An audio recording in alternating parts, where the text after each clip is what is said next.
Voilà, bonjour à tous et à toutes. Ah oui, ça marche mieux comme ça. Nous sommes ravis tous les trois ce matin là devant vous pour un sujet qui nous anime particulièrement, qui est celui de l'ESG et de son opérationnalisation grâce à la tech et à la data.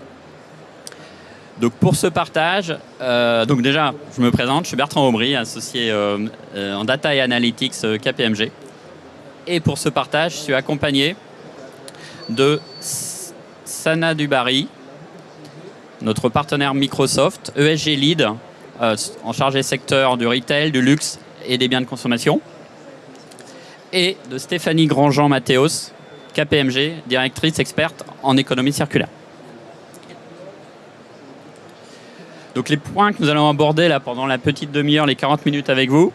Donc déjà comprendre comment on répond aux enjeux d'opérationnalisation de l'ESG pour le pilotage de la performance ESG et pour la production des reportings réglementaires en combinant les expertises KPMG et l'expertise et l'apport de la plateforme unique Microsoft Cloud for Sustainability.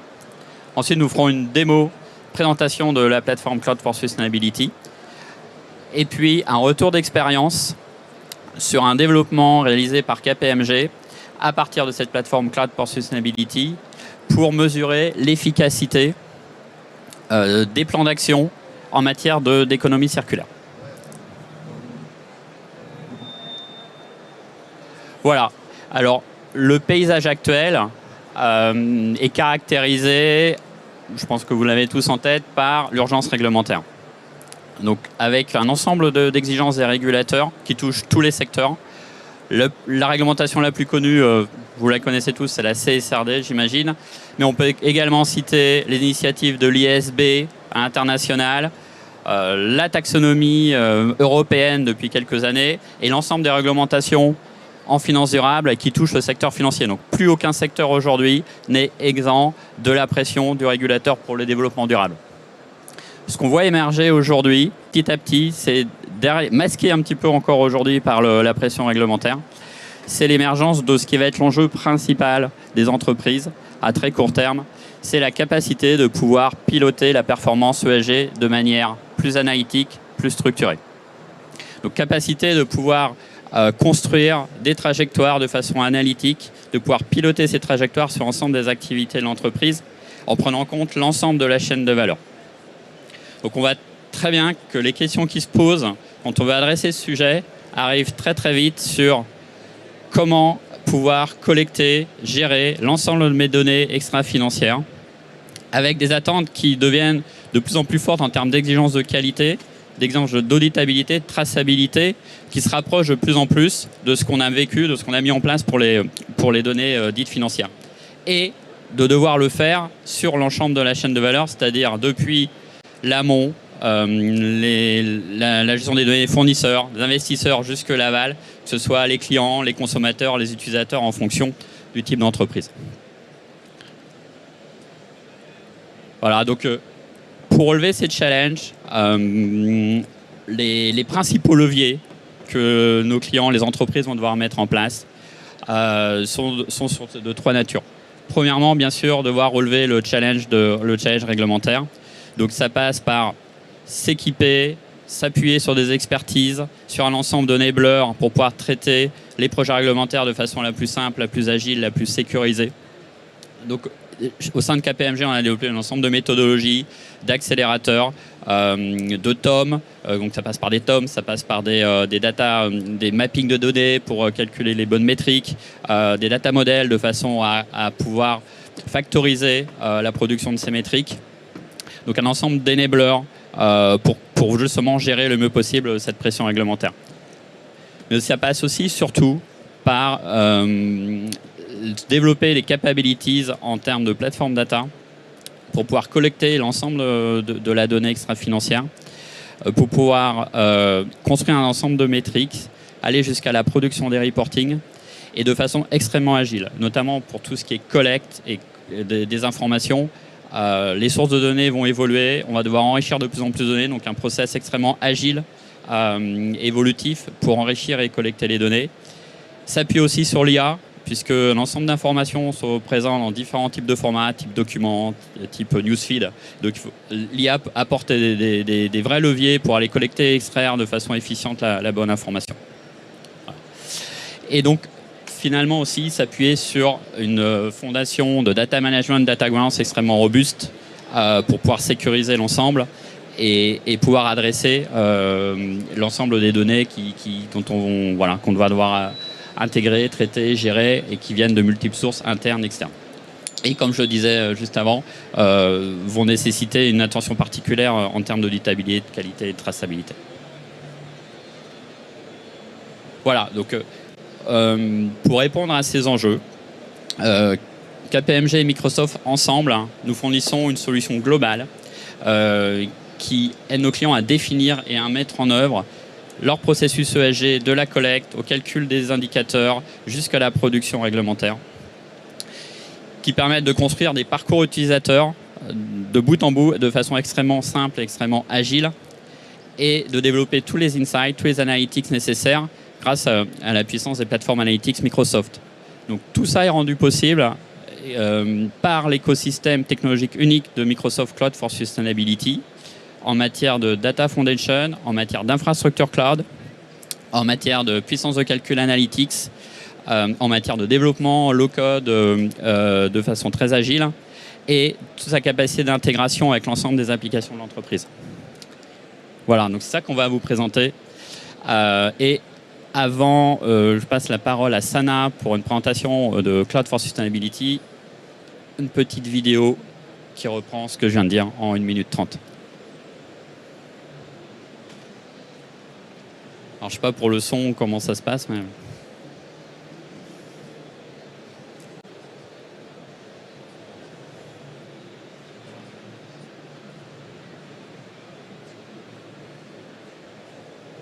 C'est moins bien sans le son. Pas de son.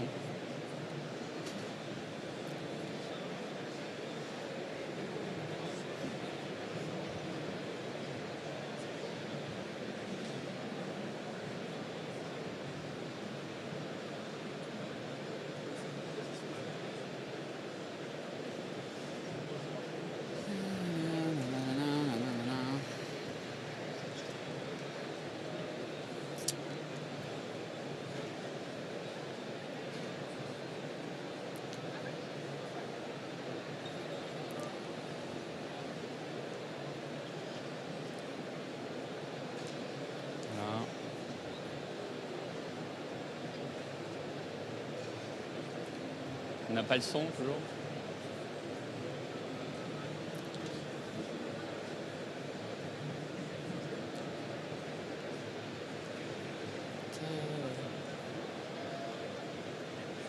Voilà, donc cette solution s'appelle Powered Enterprise Sustainability. KPMG Microsoft. Je sais pas si ça marche. Bonjour à tous et merci d'être présents aujourd'hui. Donc moi je suis Sana Dubarry, je suis ESG Lead chez Microsoft et mon rôle est d'accompagner nos clients dans leur transformation environnementale. Je suis spécialisée sur le secteur du retail, du luxe et du consumer goods en IMIA.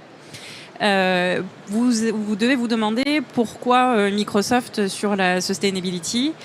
Il y a effectivement pléthore de solutions sur le marché aujourd'hui qui existent et qui sont nées avant nous pour répondre aux enjeux environnementaux.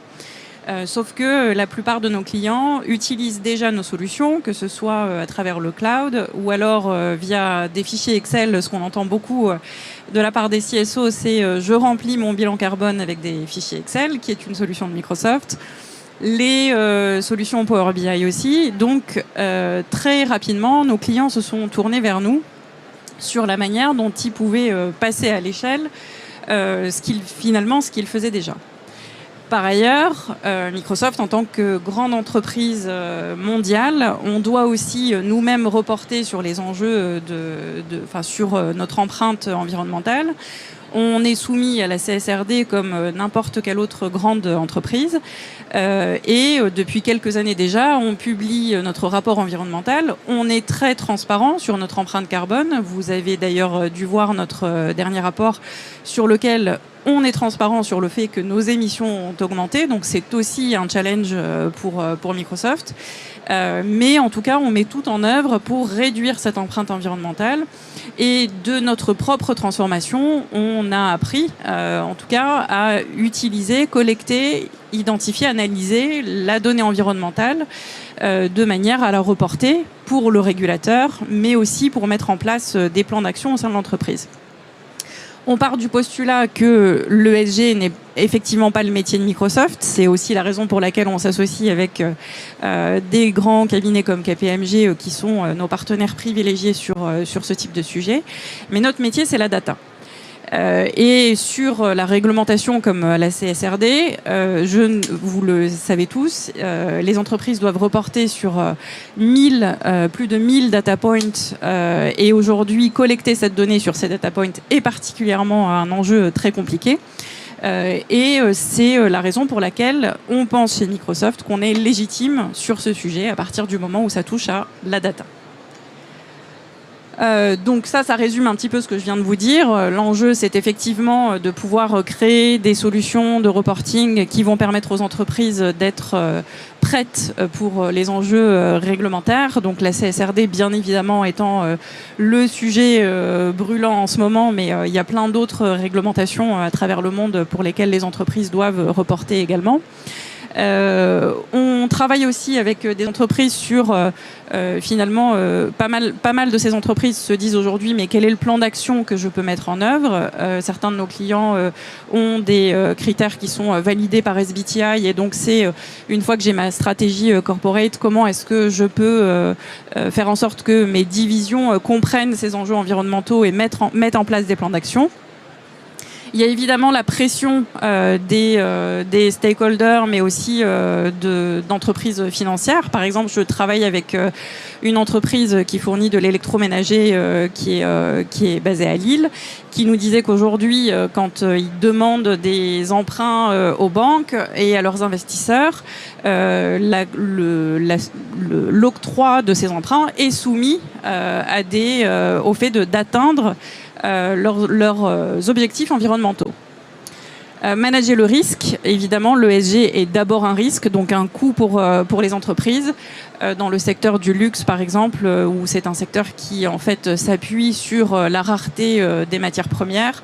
Si ces matières premières n'existent plus à cause d'un risque climatique, c'est effectivement, ça met en défaut le business de l'entreprise. Je cite le luxe parce que c'est un secteur que je connais beaucoup, mais évidemment, le retail, le consumer goods et puis plein d'autres secteurs sont impactés. Et puis par ailleurs, on est persuadé aussi qu'il y a la possibilité de créer de nouvelles opportunités de business. On voit des entreprises comme L'Oréal, par exemple, se transformer complètement autour des sujets environnementaux et transformer leur ligne de produits. L'IA a un rôle à jouer dans ce cadre-là. Pour aider, par exemple, le chercheur à établir des nouvelles formules qui soient plus stables, faire des essais. Il y a plein d'exemples sur lesquels l'IA a un rôle pour aider les entreprises à se transformer. Et donc, au regard de ça, alors il n'y a pas de présentation de Microsoft sans un slide un peu technique, mais je vais vous expliquer ce que c'est. Donc, comme l'a expliqué Bertrand, on se base sur la fondation qui est le cloud Azure et donc les entreprises avec lesquelles on travaille ont déjà leurs données principalement dans le cloud et l'idée c'est de pouvoir utiliser ces données de manière sécurisée pour pouvoir la reporter, l'analyser et en sortir des plans d'action. Et donc, ce sont une série de solutions qu'on appelle Microsoft Cloud for Sustainability. On a une solution de reporting qui est Sustainability Manager qui est basée sur les technologies de Power Apps qui permettent aux entreprises de collecter et reporter la donnée. Mais de plus en plus, aujourd'hui, on va intégrer des technologies comme l'intelligence artificielle, encore une fois, pour répondre aux enjeux environnementaux. Ce qu'il faut se dire, c'est que sous le chapeau Microsoft Cloud for Sustainability, ce sont des technologies que nos clients connaissent déjà. On n'a rien inventé, ce n'est pas une boîte noire, ce sont des technologies que nos clients utilisent déjà. Et donc, il y a un feedback qui est très positif de nos clients aujourd'hui, qui avaient l'habitude d'utiliser des solutions peut-être un peu plus pure player, mais qui sont rassurés aujourd'hui de travailler avec Microsoft parce qu'en fait, encore une fois, ils ont leurs fichiers Excel, Power BI, et donc ils voient très bien comment ils peuvent passer à l'échelle et faire monter en compétence leurs équipes sur nos technologies. Par ailleurs, Microsoft ne va pas disparaître demain, a priori. Et donc, c'est rassurant pour les entreprises de se dire, en fait, l'acteur le plus légitime pour m'accompagner sur ma transformation ESG, c'est Microsoft. Et donc, aujourd'hui, on a plus de 200 clients dans le monde, des très grosses références comme Unilever, Reckitt dans le secteur du consumer goods, par exemple, mais bien d'autres, Eiffage en France, avec qui on travaille également. Donc je vous ai mis quelques screenshots de la solution, mais bon, en résumé, en fait, ça permet effectivement d'analyser ses performances, de définir des objectifs, de définir l'atteinte de ces objectifs. Il est possible de gérer l'accès à cette solution. Donc, si à un niveau corporate, on a besoin d'avoir la vue globale, mais que certaines divisions ou certaines marques, par exemple dans le secteur du consumer goods, veulent avoir leur tableau spécifique, donc les accès sont parfaitement gérables. On se base sur un système d'API qui permet d'aller chercher la donnée là où elle se trouve, ce qui est aussi très différenciant par rapport aux solutions concurrentes sur le marché. Aujourd'hui, la plupart des solutions qui existent sur le marché se basent sur l'envoi de questionnaires. Et ça, je vous avoue que je m'arrache les cheveux avec ça, parce que nos clients viennent nous dire j'ai besoin d'un outil de campaign management pour collecter la donnée. Et en fait, la collecte de données, c'est extrêmement pénible dans les entreprises parce que les gens ne répondent pas à ces questionnaires ou ne savent pas quoi on leur demande. Et donc, automatiser la collecte de données, c'est le principe de fonctionnement de notre solution. Ensuite, évidemment, travailler sur la chaîne de valeur, le fameux Scope 3 qui représente généralement plus de 90% des émissions pour les entreprises. Donc, travailler avec les fournisseurs. Là encore, il y a un rôle à jouer de l'IA qui est très fort sur la collecte des données fournisseurs parce que aujourd'hui, encore une fois, on envoie des questionnaires à nos fournisseurs qui peuvent en recevoir plus de 300 dans l'année.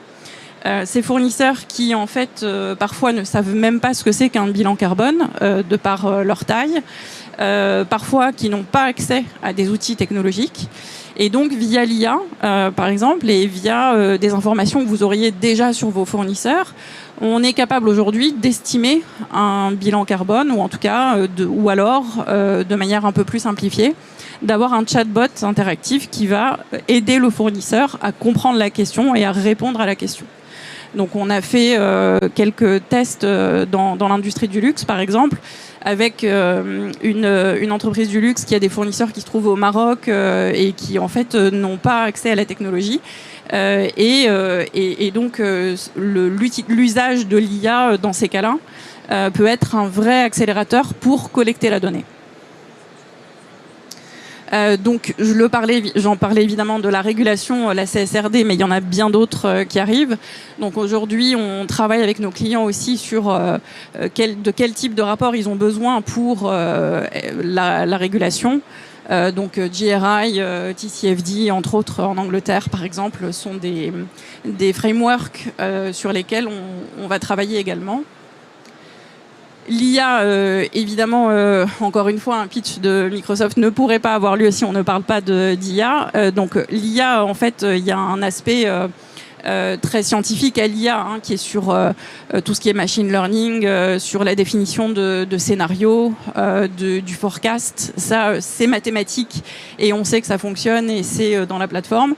Et puis, il y a un côté un peu plus intuitif aujourd'hui avec Copilot qui permet ce qu'on appelle le chat with your data. Donc une fois que vous avez votre rapport environnemental, c'est de demander à Copilot de vous en sortir des insights ou alors la solution avec les fournisseurs dont je vous reparlais qui est une forme de bot où vous allez interagir sur les données Il n'y a pas de magie dans Copilot. Il y a ce principe de human in the loop. Il faut toujours qu'un humain vérifie les données qui sont fournies par Copilot. On me demande toujours le principe de est-ce que c'est auditable ? Bien évidemment que c'est auditable à partir du moment où vous pouvez l'expliquer. Donc, ce qu'on préconise, c'est de faire le rapport de manière plutôt scientifique, donc avec nos technologies de reporting. Copilot est une aide, une assistance pour aller récupérer de la donnée qui est difficile à collecter.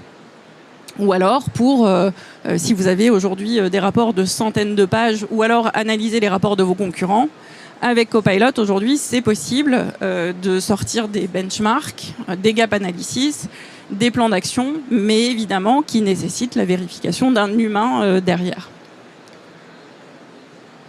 Donc là, c'est quelques screenshots également de Copilot, à qui on peut aller demander effectivement de nous assister sur la modélisation des calculs, la génération des calculs. Le document Q&A, j'en ai parlé, donc c'est de pouvoir interroger sur un rapport environnemental. Je ne sais pas si vous avez déjà vu un rapport CSRD, parce qu'aujourd'hui, les entreprises ne les publient pas encore, mais ne serait-ce que le rapport de Microsoft, c'est plus de 80 pages.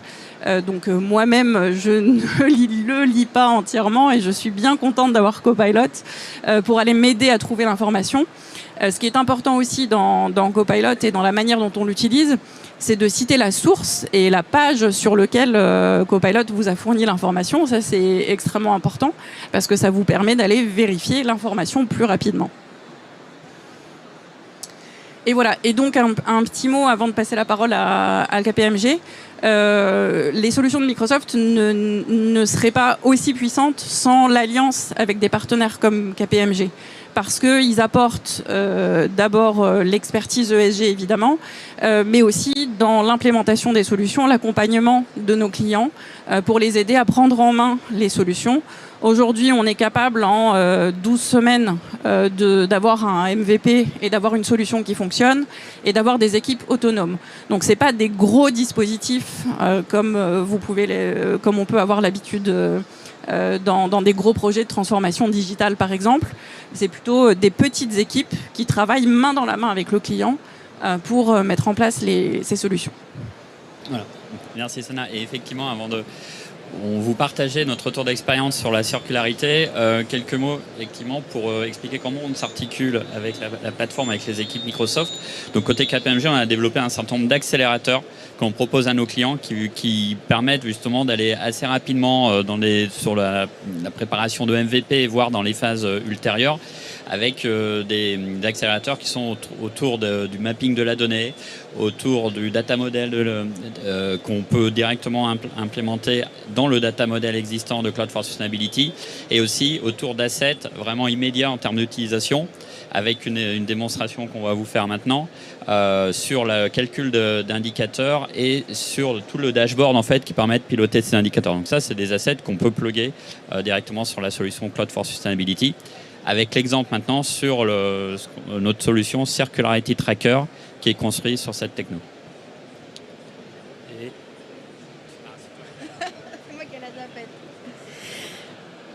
Alors, avant de rentrer sur la solution Circularity Tracker, je vais juste reculer d'un pas et ça démontre bien finalement la force du partenariat entre Microsoft et KPMG et ce que chacun peut apporter. Économie circulaire, vous voyez à peu près ce que c'est. C'est essayer d'utiliser des matières premières non vierges, essayer de les garder en vie le plus longtemps possible et essayer de les réutiliser et de les recycler. Ok ? Contrairement aux émissions de carbone sur lesquelles depuis maintenant un certain temps il y a le GHG protocole, aujourd'hui il n'y a pas encore de circularity protocol, dans le sens où il n'y a pas encore une règle commune à tout le monde, définie par les acteurs, qui dit quand on va mesurer la circularité, voilà qu'on va le mesurer et avec qu'est-ce qu'on va aller chercher, comment ça se calcule, les définitions. C'est pour ça que KPMG a travaillé maintenant depuis 4 ans avec le World Business Council of Sustainable Development, les mêmes qui ont développé le GHG Protocol il y a quelques années, pour définir finalement une méthodologie de calcul de la circularité, c'est les Circular Transition Indicators. Donc, notre expertise couplée avec les acteurs du WBCSD, on s'est dit, voilà comment on va mesurer la circularité. La bonne nouvelle, c'est que ça, c'est parfaitement aligné avec les exigences de la CSRD. Donc, si vous utilisez le CTI, vous trouverez vos petits pour rentrer vos chiffres dans le SRSE 5. Une fois qu'on s'est dit ça, c'est de se dire, super, mais de la même manière, comme un peu sur tous les sujets ESG, on est confronté à un certain nombre de difficultés. La première difficulté, c'est sans surprise, il y a beaucoup de sources de data. Parce que, imaginons que vous êtes Microsoft, imaginons que vous avez ces magnifiques devices. Ces devices, ils sont composés de plein de choses. Donc, vous allez devoir aller trouver les datas chez vos fournisseurs, dans vos systèmes, sur le fichier Excel qui traîne quelque part, sur vos partenaires tiers. Donc, il y a une source immense de data, un peu comme sur tous les sujets ESG. Et pas facile de les trouver, ces datas. Deuxième chose, il y a aussi pas mal d'interventions manuelles dans le processing de ça. Et souvent, on le fait une fois sur un petit fichier Excel, mais on n'a pas forcément la traçabilité sur les différentes années. Et ça, c'est embêtant parce que ces data et ce reporting, c'est pas du reporting pour faire du reporting, c'est des outils d'analyse qui vont nous permettre d'analyser, de définir des stratégies, d'identifier les priorités, d'élaborer nos roadmaps et de se dire, voilà, où est-ce qu'on met de l'effort et comment on suit nos efforts.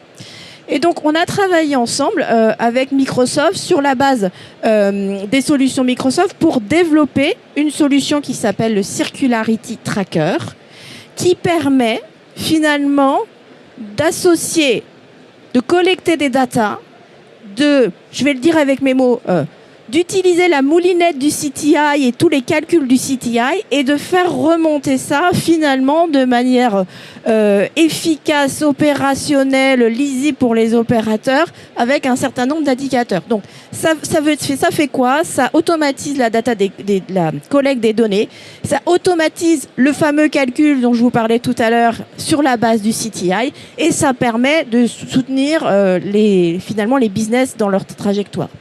Donc pour un schéma encore plus précis, donc on a en dessous un certain nombre de sources de data. Donc la bonne nouvelle, c'est que ça peut collecter tout. Ça collecte tout dans tous les systèmes. Je le dis encore avec mes mots. Ces data, elles vont alimenter finalement le Circularity Tracker Tables and Fields, donc notre petite calculette, qui elle-même va alimenter, qui est une extension, on va dire, du Cloud for Sustainability Data Model.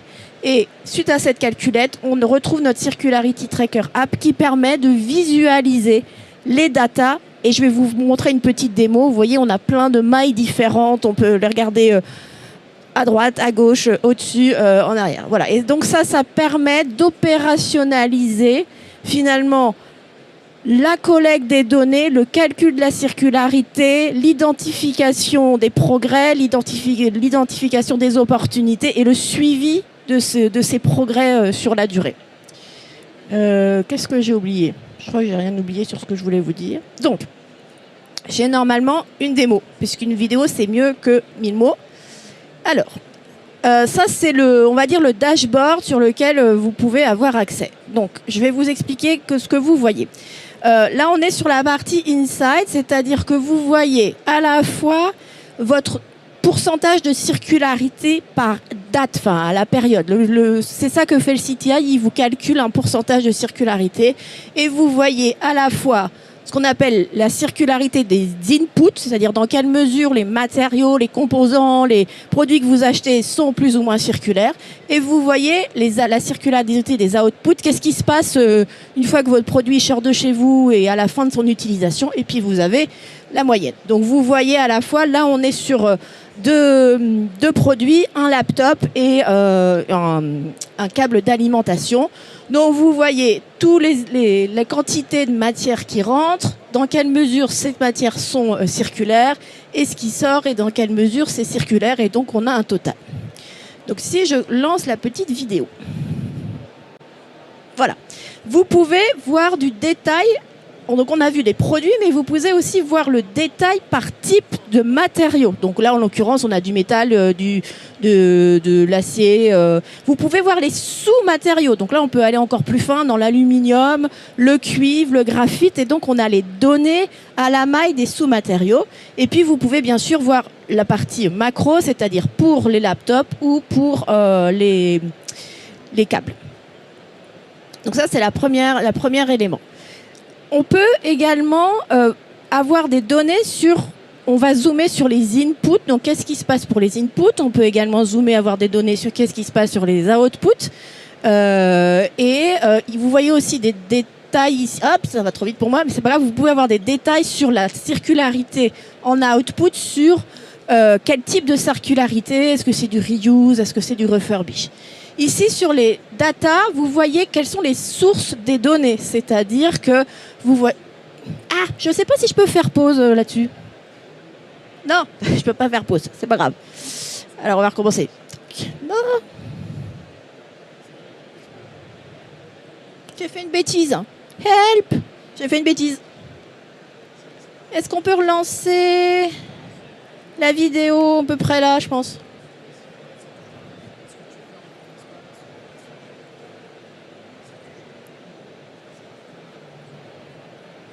Voilà, c'est reparti. Bon, ça me donne le temps de vous commenter. Les data ici, ça va être d'où viennent les sources de data. Donc, vous allez pouvoir aussi piloter dans quelle mesure l'automatisation des data. C'est-à-dire, vous allez pouvoir piloter, je suis toujours à 90% avec mon fichier Excel, ou j'arrive à piloter du fait que ça remonte de mon système ERP, ou ça remonte de mes différents éléments. Donc, vous voyez, vous avez une vision macro, et puis on peut aller à une vision très fine, à la fois dans les produits, les matériaux et les sous-matériaux, à la fois sur les inputs et sur les outputs. Donc voilà, comme ça, je vais rattraper mon retard. Sur les outputs, on va voir ici que vous avez des données finalement sur la partie, est-ce que c'est... il y a le potentiel de valorisation en fin de vie, donc théoriquement c'est valorisable, et puis il y a la valorisation vraie.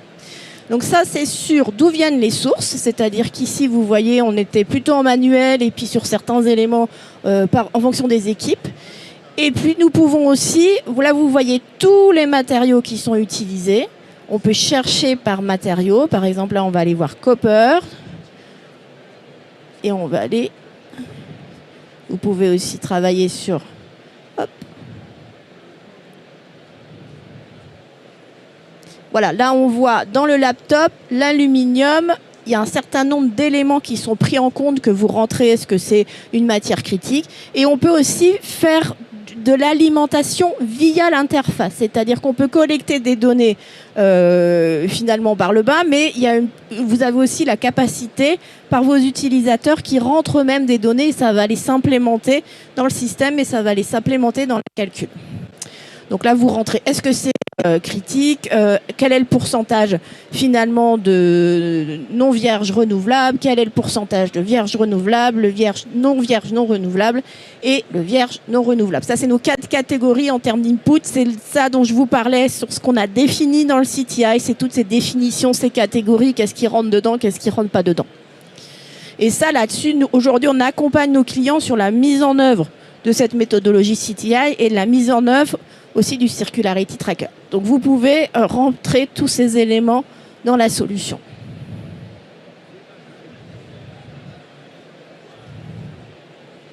Donc l'objectif, c'est à la fois de, on va dire, solidifier la mesure de la circularité sur ces fondements, comment on la calcule, et de solidifier les résultats, la collecte de données, leur analyse, l'orientation stratégique et le reporting. Parce que comme je vous disais, ces données-là sont parfaitement alignées avec ce qui est nécessaire sur la CSRD. Donc, hop, ça va directement alimenter votre reporting.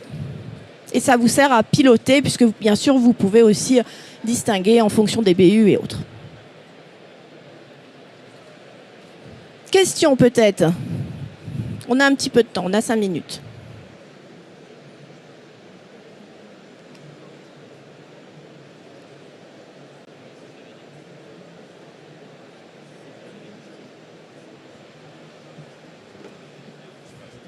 Oui, hello, oui, bonjour.